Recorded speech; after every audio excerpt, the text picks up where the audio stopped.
नमः शिवाय। जय भोलेनाथ। आज सुनिए सावन मास महात्म्य का अध्याय 12।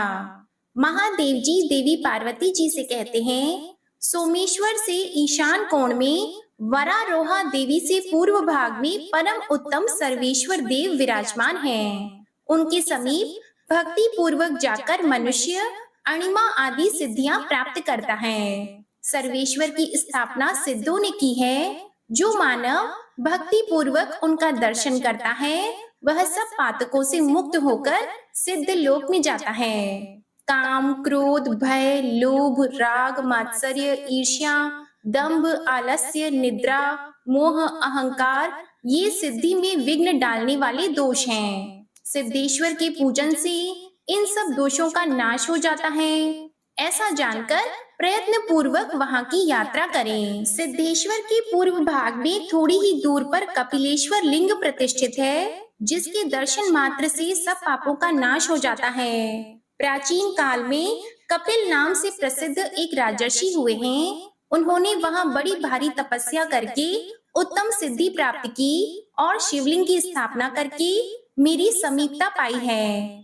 उस लिंग में मैं सब लोगों के हित के लिए सदा निवास करता हूँ। जो शुक्ल पक्ष की चतुर्दशी तिथि में 7 बार सोमेश कपिलेश्वर का दर्शन करता है वह गोदान का फल पाता है। जो वहाँ तिलमय धेनु दान करता है वह एक एक तिल की संख्या के बराबर युगों तक स्वर्ग लोक में निवास करता है।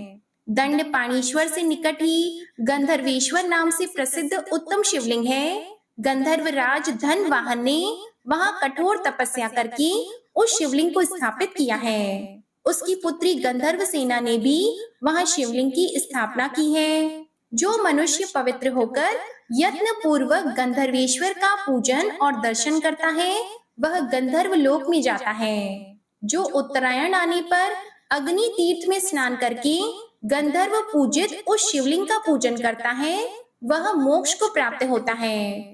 इस महात्म्य का श्रवण और अभिनंदन करके भी मनुष्य महान भय से मुक्त हो जाता है। गंधर्वेश्वर के पूर्व भाग में गौरी जी के समीप विमलेश्वर नामक लिंग प्रतिष्ठित है, जिसका शरीर क्षय रोग से आक्रांत है। वह भक्ति पूर्वक विमलेश्वर का दर्शन करके सब दुखों का अंत कर देता और निर्मल पद को प्राप्त होता है। वहीं रोगग्रस्त गंधर्व सेना रोग से मुक्त होकर विमल स्वरूप को प्राप्त हुई थी, इसीलिए पृथ्वी पर वह लिंग विमलेश्वर नाम से प्रसिद्ध हुआ। ब्रह्मा जी के स्थान से नैऋत्य कोण में 16 धनुष की दूरी पर धनदेश्वर लिंग है। यह राहु लिंग से वायव्य कोण में स्थित है। कुबेर ने वहाँ बड़ी भारी तपस्या करके धनद का पद प्राप्त किया है। वे विधि पूर्वक शिवलिंग की स्थापना और पूजा करके अलकापुरी के स्वामी हुए हैं। जो मनुष्य भक्ति पूर्वक धनदेश्वर का दर्शन करके पंचोपचार से उनकी पूजा करता है उसके कुल में दरिद्रता का कभी नाम भी नहीं सुना जाता। मेरी 3 शक्तियां हैं, इच्छा शक्ति, क्रिया शक्ति और ज्ञान शक्ति। पहले जो 14 और 5 शिवलिंग बताए गए हैं उनमें से यथाशक्ति 4, 3 या 1 की पूजा करके फिर पूर्वोक्त 3 शक्तियों का पूजन करना चाहिए। सोमेश्वर से ईशान कोण में जो वरारोहा देवी कही गई हैं, वे चंद्रमा की अमा नामक कला हैं। वे ही भगवती उमा की भी कला मानी गई हैं। उन्हीं को मेरी इच्छा शक्ति जानना चाहिए। वरारोहा देवी भूमंडल के समस्त प्राणियों का हित करने के लिए प्रभास क्षेत्र में विराजमान है। सोमेश्वर से वायव्य कोण में 60 धनुष की दूरी पर क्रिया शक्ति रूपा दूसरी महादेवी स्थित हैं। वहीं योगिनी वंदित पीठ है। उसी स्थान पर पाताल को जाने वाला एक बहुत बड़ा विवर है। पहले उन महादेवी का नाम भैरवी था। फिर इस वैवस्वत मनवंतर के 28वें चतुर्युग में राजा अजापाल के द्वारा आराधित होने के कारण वे अजापालेश्वरी के नाम से विख्यात हुई हैं। जो मनुष्य लौकिक सुख भोग की इच्छा रखता है उसे गंध, धूप, अलंकार, वस्त्र तथा अन्य उपचारों द्वारा उन महादेवी का पूजन करना चाहिए। प्रभास क्षेत्र में मध्य भाग में दरिद्रता का नाश करने वाली तीसरी अजा देवी है, जिन्हें ज्ञान शक्ति माना गया है। उनका स्थान राहिवेश्वर से दक्षिण भाग में है। अघासुर के साथ जब मेरा भयंकर युद्ध चल रहा था, उस समय मेरे क्रोध से अजा नाम की देवी प्रकट हुई। उनके साथ करोड़ों देवियां और थीं। वे सिंह पर सवार थीं। उनका रूप बड़ा सुंदर था। उन्होंने ढाल और तलवार लेकर बड़े बड़े दैत्यों का संहार किया। उनके भय से बहुत से दैत्य समुद्र की ओर भागे। देवी सिंह वाहिनी और उनके गणों ने उन सबका पीछा किया। वे दैत्य इधर उधर भागते हुए महासागर के समीप प्रभास क्षेत्र में आ पहुंचे। वहां कुछ तो मार डाले गए और कुछ पाताल में समा गए। सब दैत्यों को मारा गया देखकर तथा इस क्षेत्र को परम पवित्र जानकर सिंह वाहिनी देवी यहीं सोमेश्वर के ईशान कोण में और गौरीश्वर से उत्तर दिशा में स्थित हुई। जो स्त्री या पुरुष वहां उनका दर्शन करते हैं वे 7 जन्मों तक पूर्णतः सौभाग्यशाली होते हैं। जो मानव वहां गीत वाद्य तथा नृत्य करता है उसके वंश में देवी के प्रसाद से कोई दुर्भाग्यवान नहीं होता। जो स्त्री वहां लाल रंग की बत्ती से युक्त दीपक को घी से जलाकर देवी को अर्पण करती है, उस बत्ती में जितने सूत होते हैं उतने जन्मों तक वह सौभाग्य प्राप्त करती है। जो तृतीया को इस महात्म्य का पाठ करता है अथवा जो भक्ति पूर्वक इसे सुनता है वह संपूर्ण मनोरथों को प्राप्त कर लेता है। प्रभास क्षेत्र में 3 दूती शक्ति हैं। पहली का नाम मंगला देवी है, दूसरी को विशालाक्षी देवी कहते हैं और तीसरी चतवर देवी के नाम से प्रसिद्ध हैं। प्रभास क्षेत्र की यात्रा का पूरा फल चाहने वाले मनुष्य को क्रमशः इन तीनों शक्तियों का पूजन करना चाहिए। मंगला देवी ब्रह्मा जी की शक्ति कही गई है, विशालाक्षी विष्णु शक्ति मानी गई है तथा चतवर प्रिया देवी मेरी शक्ति हैं। पहले मंगला देवी की पूजा करनी चाहिए। वे अजा देवी के उत्तर भाग में निवास करती हैं। राहिवीश के दक्षिण भाग में थोड़ी ही दूर पर उनका स्थान है। सोमनाथ की प्रतिष्ठा के लिए जब सोम ने यज्ञ प्रारंभ किया उस समय उसे देखने के लिए वहां आए हुए ब्रह्मा आदि देवताओं का उसी देवी ने मंगल किया था, इसीलिए उसका नाम मंगला हुआ। जो नारी तृतीया को मंगला देवी की पूजा करेगी उसके अमंगल और दुख पूर्णतः नष्ट हो जाएंगे। भगवान दैत्य सूदन से पूर्व भाग में वैष्णवी क्षेत्र दूती महादेवी विशालाक्षी हैं। योगेश्वरी से ईशान कोण में 100 धनुष की दूरी पर उसका स्थान है। जो लोग महान दुर्भाग्य की आग में जल रहे हैं उनका दाह शांत करने के लिए विशालाक्षी देवी औषधि के समान है। चाक्षुष मनवंतर में जब सब दैत्य भगवान विष्णु की मार खाकर दक्षिण दिशा में भाग गए उस समय उनको मारना दुष्कर जानकर भगवान विष्णु ने अत्यंत प्रभावशालिनी भैरवी शक्ति महामाया का स्मरण किया। उनके स्मरण करते ही अत्यंत प्रकाशमयी महामाया वहां आ गई। भगवान विष्णु के दर्शन से उसके नेत्र आनंद से खिल उठे। उसने बड़ी बड़ी आंखें करके भगवान को देखा, इससे उसका नाम विशालाक्षी हुआ। इस कल्प में उसे ललितोमा कहते हैं।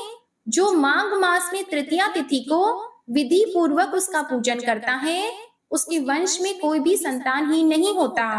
जो मानव भक्ति भाव से उसका दर्शन करता है वह दीर्घ काल तक निरोग सुखी और सौभाग्यशाली होता है। ललिता से उत्तर दिशा में 10 धनुष की दूरी पर तीसरी शक्ति चतवर प्रिया का निवास है। मेरी प्रेरणा से वह इस क्षेत्र की रक्षा में संलग्न रहती है। चबूतरों, चौराहों, पुराने घरों, बगीचों तथा महलों की अटारियों पर एवं मार्ग में वह रात को घूमती रहती है। जो स्त्री अथवा पुरुष महानवमी के दिन नाना प्रकार के उपहारों और फूलों से उस कल्याणमयी देवी की विधि पूर्वक पूजा करता है उसके ऊपर प्रसन्न होकर वह संपूर्ण लोक प्रदान करती है। यात्रा के उत्तम फल की इच्छा रखने वाले पुरुषों को वहां भोजन देना चाहिए। जय भोलेनाथ। आज का अध्याय यहीं समाप्त हुआ। इसके आगे का वृतांत आप अगले अध्याय में सुनिएगा। प्रिय भक्त जनों, अब सुनिए भगवान विट्ठल की कथा। कथा के अनुसार महाराष्ट्र के पंढरपुर में एक ब्राह्मण थे जिनका नाम था भक्त पुंडरीक। वे शास्त्रों के मर्मज्ञ विद्वान थे। वे अपने वृद्ध माता पिता की अकेली संतान थे। पुंडर जी की पत्नी थी जिसे वे बहुत प्रेम किया करते थे और पत्नी जैसा कहती वैसा ही वे भी किया करते। उनकी पत्नी एक स्वार्थी स्वभाव की महिला थी। ना तो वह अपने सास ससुर के साथ अच्छा व्यवहार करती और ना ही उनकी ढंग से देखभाल करती थी। पुंडरीक जी यह सब कुछ जानते थे, लेकिन वह अपनी पत्नी को नाराज नहीं करना चाहते थे, इसलिए अपनी पत्नी से वह कभी कुछ नहीं कहते थे। एक बार पुंडरीक जी के माता पिता ने गंगा स्नान की इच्छा जताई। कहने लगे कि बेटा, हम वृद्ध हो गए हैं, परंतु हमने अभी तक गंगा जी का दर्शन नहीं किया, इसलिए हमें जीवन में एक बार तो कम से कम गंगा दर्शन कराने ले चलो। हम गंगा जी में स्नान करना चाहते हैं। तब पुंडरीक जी ने पूछा कि गंगा स्नान के लिए आप कहाँ जाना चाहते हैं? माता पिता बोले, बेटा, हमें काशी ले चलो। काशी में गंगा स्नान भी हो जाएगा और भगवान विश्वनाथ जी के दर्शन भी हो जाएंगे।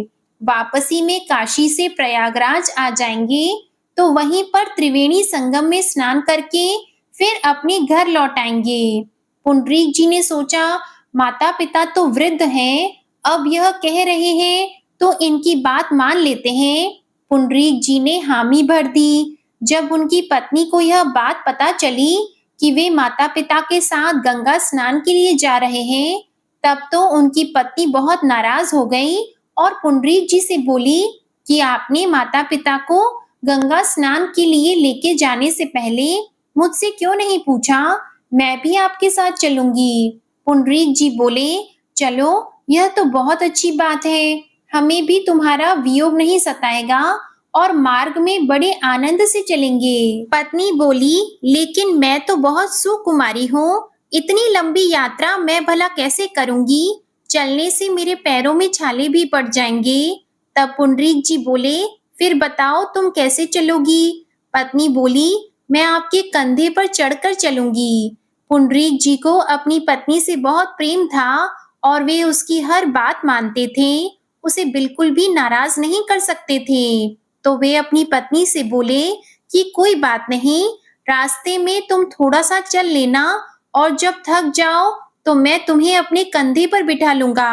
अब उन सभी ने मिलकर यात्रा शुरू की। पुंडरीक जी के बूढ़े माता पिता तो पैदल चल रहे थे और उनकी युवा पत्नी उनके कंधे पर बैठकर जा रही थी। पुंडरीक जी ने साथ साथ अपनी पीठ पर सामान भी लाद रखा था। रास्ते में कुछ दूर चलने पर पुंडरीक जी के माता पिता बोले, बेटा, हम थक गए हैं, थोड़ा हमें भी सहारा देकर चलो, नहीं तो हम थक कर गिर जाएंगे। पुंडरीक जी बोले, अब इतना तो संभव नहीं कि हम आप सभी को अपने कंधे पर बिठा लें। इसलिए पुंडरीक जी ने अपने माता पिता दोनों को एक कपड़े से बांधकर उस कपड़े को अपने कंधों के बीच में टिकाकर दोनों हाथों से उस कपड़े को पकड़ लिया और पूरे रास्ते में अपने माता पिता को सहारा देते हुए चलने लगे। भक्त पुंडरीक जी की ऐसी छवि जो आज भी पंढरपुर के मंदिर में लगी हुई है, जिसमें उनके कंधे पर उनकी पत्नी बैठी हुई है, उनकी पीठ पर सामान लदा है और वे दोनों हाथों से अपने माता पिता को कपड़े से बांधकर सहारा देते हुए चले जा रहे हैं। इस प्रकार बड़ी मुश्किल से यात्रा करते हुए पुंडरीक जी अपने माता पिता और पत्नी को लेकर काशी पहुंच गए। काशी पहुंचकर सभी ने गंगा जी में स्नान किया, फिर काशी विश्वनाथ जी के दर्शन किए। संध्या के समय पुंडरीक जी और उनका परिवार एक विद्वान ब्राह्मण के घर में रुके। सभी लोग थके हुए थे, उन सभी को जल्दी ही नींद आ गई। आधी रात के बाद पुंडरीक जी की नींद खुली तो उन्होंने देखा कि कुछ दिव्य पुरुष और कुछ दिव्य देवियां विद्वान ब्राह्मण के घर में सेवा कर रहे थे। कोई झाड़ू लगा रहा था तो कोई पानी भर रहे थे। सभी छोटा मोटा कोई ना कोई काम करने में लगे हुए थे। पुंडरीक जी उनमें से एक दिव्य पुरुष के पास गए, जो देखने में एक बहुत ही तेजस्वी राजा के समान लग रहे थे। पुंडरीक जी ने उन्हें नमस्कार किया और उनसे पूछा कि श्रीमान, आपका परिचय क्या है? आप हैं कौन? आपके जैसा दिव्य पुरुष तो मैंने पहले कभी नहीं देखा। तब वे दिव्य पुरुष बोले कि पंडित जी, मैं तीर्थराज प्रयाग हूँ। यह सुनते ही पुंडरीक जी चौंक गए। उन्होंने पूछा कि आपके साथ फिर ये अन्य पुरुष और देवियां कौन हैं? वे दिव्य पुरुष कहने लगे, यह सब अलग-अलग तीर्थ हैं और यह देवियां गंगा, यमुना, नर्मदा, सरस्वती, कावेरी आदि पवित्र नदियां हैं। अब पुंडरीक जी ने पूछा कि आप सभी देवतागण फिर इन ब्राह्मण के घर में सेवा क्यों कर रहे हैं? तीर्थराज प्रयाग ने बताया कि यह जो विद्वान ब्राह्मण है, यह अपने माता पिता की भगवत भाव से सेवा करते हैं। ये अपने माता पिता को साक्षात श्री लक्ष्मी नारायण का रूप मानते हैं और उसी भाव से उनकी सेवा भी करते हैं। इसलिए इनकी सेवा का पुण्य प्रताप इतना है कि इनके घर में थोड़ी सी सेवा करके हमारे पाप भी नष्ट हो जाते हैं। इसलिए हम यहाँ पर सेवा करके निष्पाप होने आते हैं। सभी लोग निष्पाप होने के लिए हम तीर्थों और नदियों में स्नान करने आते हैं और अपने पाप हमारे पास छोड़ जाते हैं। इसलिए उन सभी पापों से मुक्त होने के लिए हम भी इन ब्राह्मण देवता के घर में आकर इनकी सेवा करते हैं। तीर्थराज प्रयाग की बात सुनकर पुंडरीक जी को सीख मिल गई और फिर उन्होंने अपने माता पिता की उसी प्रकार सेवा करने का निश्चय किया। सवेरे जब सभी लोग उठ गए, तब पुंडरीक जी ने अपने माता पिता के चरण स्पर्श करके उन्हें प्रणाम किया। उनसे कहा, माताजी, पिताजी, मुझे क्षमा कर दीजिए। एक पुत्र का धर्म होता है कि अपने माता पिता की सेवा करें और उन्हें सुखपूर्वक तीर्थ यात्रा कराएं। लेकिन मैं आपको पूरे रास्ते कपड़े से बांधकर घसीट कर लेकर आया। मुझे क्षमा कर दीजिए। अब मैं आपको बिल्कुल भी कष्ट नहीं होने दूंगा। अब वापसी की यात्रा करनी थी। उनकी पत्नी पुंडरीक जी के कंधे पर बैठकर चलने को तैयार थी। पुंडरीक जी शरीर से हष्ट पुष्ट और बलवान थे, इसलिए उन्होंने अपने एक कंधे पर तो अपने पिताजी को बिठाया और दूसरे कंधे पर अपनी माताजी को बिठा लिया। यह देखकर अब तो उनकी पत्नी नाराज हो गई और फिर कहने लगी, यह आप क्या कर रहे हैं? आपके कंधे पर बैठकर तो मैं ही चलूंगी। आप अपने माता पिता को क्यों बैठा रहे हैं? पुंडरीक जी ने अपनी पत्नी से कहा, भाग्यवान, अब मैं अपने माता पिता को कोई कष्ट नहीं होने दूंगा, इसलिए मैं उन्हें कंधे पर बिठाकर ले जा रहा हूँ और अब तुम्हें पूरे रास्ते पैदल ही चलना है। पत्नी बोली, मैं इतनी दूर पैदल नहीं चल सकती। अगर आप मुझे अपने कंधे पर बिठाकर नहीं ले जाएंगे तो मैं यहीं रह जाऊंगी। यह सुनते ही पुंडरीक जी को भी अब क्रोध आ गया। पहली बार वह अपनी पत्नी से कठोर स्वर में बोले कि चाहो तो यहीं रह सकती हो, लेकिन मैं तो अपने माता पिता को ही कंधे पर बिठाकर लेकर जाऊंगा। तुम तो हृष्ट पुष्ट हो, युवा हो, पैदल चल सकती हो, लेकिन मेरे माता पिता तो वृद्ध हैं, ये पैदल नहीं चल सकते, इसलिए मैं इन्हें अपने कंधे पर ही बिठाकर ले जाऊंगा। यह सुनकर पत्नी समझ गई कि अब पुंडरीक जी ने अपने माता पिता की सेवा करने का निश्चय कर लिया है, इसलिए अब वह उसकी एक बात भी नहीं सुनने वाले। इसलिए पत्नी चुपचाप उनके साथ पैदल चलने को तैयार हो गई।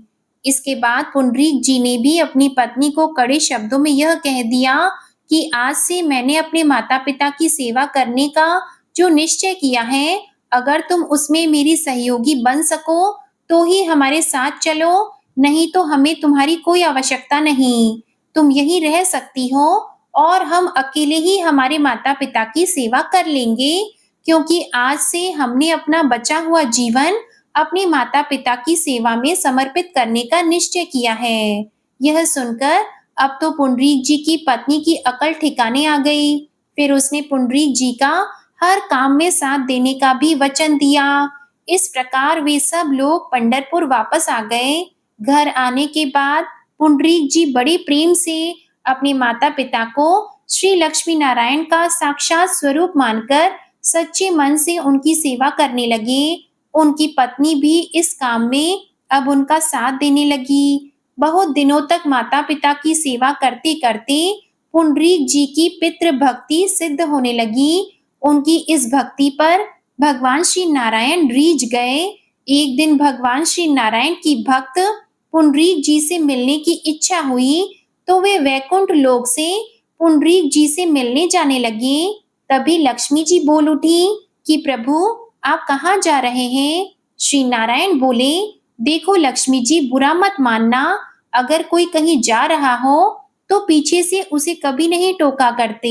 लक्ष्मी जी बोली, प्रभु, अब तो मैंने पूछ लिया है तो बता भी दीजिए कि आप कहाँ जा रहे हैं। तब श्री लक्ष्मी नारायण जी बोले कि देवी, मैं एक भक्त का दर्शन करने जा रहा हूँ। सुनते ही लक्ष्मी जी तो चौंक गईं और बोली, सभी ऋषिगण, इंद्र आदि देवता, ब्रह्मा और भगवान शिव भी आपके ही दर्शन करना चाहते हैं, लेकिन प्रभु, यह ऐसा कौन सा भक्त है जिसके दर्शन आप करना चाहते हैं? तब श्री नारायण भगवान बोले, देवी, हमारा एक विचित्र भक्त है। वह अपने माता पिता को हमारा ही स्वरूप मानकर बड़े भाव से उनकी सेवा कर रहा है, इसलिए हमारी आंखें उसके दर्शन के लिए तरस रही हैं। देवी लक्ष्मी जी बोली, अगर ऐसी बात है तो मैं भी आपके उस भक्त का दर्शन करने आपके साथ चलूंगी। श्री नारायण भगवान बोले, देवी, हमारे भक्त बहुत विचित्र होते हैं, उनको पहचानना आसान काम नहीं। उनका व्यवहार भी बहुत विचित्र होता है। अगर आपको वहां उचित सम्मान नहीं मिला तो आप तो नाराज हो जाएंगी। लक्ष्मी जी बोली, प्रभु, आप भी कैसी बातें करते हैं? जिनका दर्शन करने आप जा रहे हैं उनसे मैं सम्मान लेने जाऊंगी? मैं तो उनका दर्शन करने चल रही हूँ। आखिरकार भगवान श्री लक्ष्मी नारायण जी को देवी लक्ष्मी की बात माननी पड़ी और फिर लक्ष्मी जी और श्री नारायण भगवान दोनों पंढरपुर में पुंडरीक जी के घर पधारे। उस समय पुंडरीक जी अपने माता पिता को भोजन कराकर सुला चुके थे और उन दोनों के बड़े प्रेम से पैर दबा रहे थे। पुंडरीक जी ने श्री लक्ष्मी नारायण जी के साक्षात दर्शन प्राप्त किए, परंतु वे उनका स्वागत करने के लिए नहीं उठे। वे अपनी जगह पर बैठे बैठे ही अपने माता पिता के चरण दबाते रहे। यह देखकर लक्ष्मी जी थोड़ा क्रोधित हो गईं, थोड़ा नाराज हो गईं। उन्होंने सोचा, यह कैसा भक्त है, स्वयं साक्षात भगवान श्री नारायण इसे दर्शन देने आए हैं, लेकिन यह है कि अपनी जगह से हिला तक नहीं। इसने स्वागत तो छोड़ो, नमस्कार तक नहीं किया। अपने घर आए साधारण अतिथि को भी लोग बड़े सम्मान से बिठाते हैं, परंतु इसके यहाँ स्वयं श्री नारायण पधारे हैं और इसने प्रभु को आसन तक नहीं दिया। श्री नारायण देवी लक्ष्मी जी को देख रहे थे कि उन्हें क्रोध आ रहा है। तब उन्होंने आंख के इशारे से पुंडरीक जी से बात की और उन्हें समझाया कि लक्ष्मी जी को गुस्सा आ रहा है क्योंकि वह हमारा सम्मान चाहती है। पुंडरीक जी समझ गए और उन्होंने अपने पास पड़ी एक ईंट श्री नारायण की ओर फेंक दी और कहा कि प्रभु, आप इस आसन के ऊपर खड़े हो जाइए। अगर भक्त के मन में भगवान के प्रति सच्ची भक्ति हो, श्रद्धा हो, तो अगर भक्त अपने भगवान को एक पत्ता भी भोग के रूप में देता है तो भगवान उसे तरह तरह के स्वादिष्ट पकवान समझकर बड़े प्रेम से ग्रहण कर लेते हैं। इसी तरह जब पुंडरीक जी ने आसन स्वरूप ईंट भगवान को दी तो भगवान ने उसे आसन समझा और बड़े प्रेम से उस ईंट पर खड़े हो गए। थोड़ी देर के बाद जब पुंडरीक जी के माता पिता को नींद आ गई तब वे उठे। फिर उन्होंने भगवान श्री लक्ष्मी नारायण को साष्टांग प्रणाम किया। तब भगवान बोले, भक्त जी, हमारा उचित सम्मान न होने के कारण देवी लक्ष्मी जी आपसे कुछ नाराज हैं। इनके मन में कुछ दुविधा है, इसलिए आप इनकी शंका को दूर कीजिए कि आपने हमारा सम्मान क्यों नहीं किया।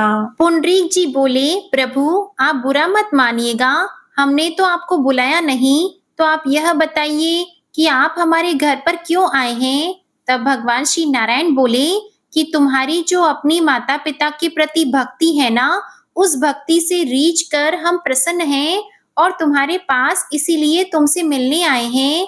अब तो पुंडरीक जी ने हाथ जोड़कर कहा कि प्रभु, जिन माता पिता की सेवा के फल स्वरूप आप श्री लक्ष्मी नारायण स्वयं चलकर मेरे घर पधारे हैं, अगर मैं उन माता पिता की सेवा छोड़कर आपका सम्मान करने आता तो आप तो उसी समय अंतर्ध्यान हो जाते। यह सुनकर देवी लक्ष्मी और भगवान श्री नारायण दोनों मुस्कुरा दिए और बोले, भक्तराज, हम तुम्हारी भक्ति से बहुत प्रसन्न हैं। मांगो, हमसे क्या मांगना चाहते हो? पुंडरीक जी बोले कि प्रभु, आप माता पिता की सेवा करने वालों पर बड़े प्रसन्न रहते हैं। बताने के लिए जिस प्रकार आपने मुझे दर्शन दिए हैं, उसी प्रकार इसी स्वरूप में आप सभी प्राणियों को दर्शन दीजिए, और जब मेरे माता पिता सोकर जाग जाएं, तो उन्हें भी आप अपने इस मंगलमय स्वरूप का दर्शन देने की कृपा करें। तब श्री नारायण बोले, तथास्तु। ऐसा कहकर भगवान श्री नारायण उसी समय मूर्ति रूप में बदल गए, जिसमें भगवान उसी ईंट पर खड़े हुए हैं और अपने दोनों हाथों को कमर पर टिकाए अपने भक्त की प्रतीक्षा कर रहे हैं। आज भगवान श्री नारायण के उस स्वरूप को भगवान विठल या पंडरीनाथ के रूप में पूजा जाता है, और उसी स्वरूप में भगवान श्री नारायण सभी को दर्शन देते हैं। प्रेम से बोलिए श्री विठल भगवान की जय, श्री लक्ष्मी नारायण भगवान की जय। आज की कथा पसंद आए तो वीडियो को लाइक कीजिएगा, शेयर कीजिएगा, चैनल भी सब्सक्राइब कीजिएगा और कमेंट में हर हर महादेव, ओम नमः शिवाय जरूर लिखिएगा। इसी के साथ आज आप हमारे चैनल पर कामिका एकादशी व्रत के पारण की कथा, शिव महापुराण की कथा और मंगल प्रदोष व्रत कथा भी जरूर सुनिएगा। प्रेम से बोलिए ओम नमः शिवाय।